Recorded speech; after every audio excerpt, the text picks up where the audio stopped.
Hey guys, நானும் என்னோடய ஹஸ்பண்டும் டின்னர் டேட் போகலான்னு சொல்லிட்டு நம்ம ஊர் ஸ்டைலில் பரோட்டா கடைக்கு தான் போயிருந்தோம். சால்னா ஊற்ற சொன்னால் கேமராவை கல்ப்ரேட் மறைச்சிச்சு.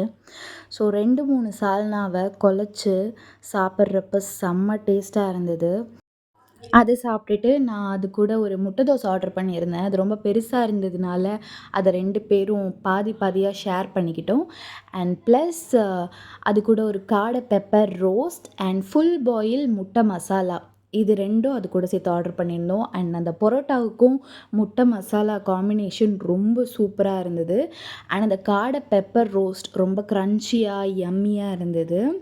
அதுக்கப்புறம் இந்த யூடியூப் ஃபுட் விலாகர்ஸ்லாம் பண்ணுற மாதிரி ஆர்டர் பண்ணியிருந்த எல்லா டிஷ்லேருந்தும் கொஞ்சம் கொஞ்சம் பைட் எடுத்து வாயில் போட்டு பார்த்தா எப்படி இருக்கும்னு ட்ரை பண்ணி பார்க்கலான்னு சொல்லிவிட்டு அதை அப்படியே ஹோல்சமாக எடுத்து வாயில் போட்டு பார்த்தேன். அண்ட் நிஜமாக சொல்கிறேன், அல்ட்டியாக இருந்தது. ஸோ எல்லாத்தையும் குழச்சி இலைய க்ளீன் பண்ணிவிட்டு ஃபைனலாக ஒரு கோலி சோடா ஆர்டர் பண்ணோம். என் ஹஸ்பண்ட் தான் உடைச்சாங்க, என்னால் உடைக்க முடியல. இவ்வளோ சாப்பிட்டோம், பில் இவ்வளோ கம்மியாக வந்தது ரொம்ப ஆச்சரியந்தான். பில்லை செட்டில் பண்ணிவிட்டு எங்கள் டேட்டை முடிச்சுட்டு கிளம்பியாச்சு. பாய் பாய்.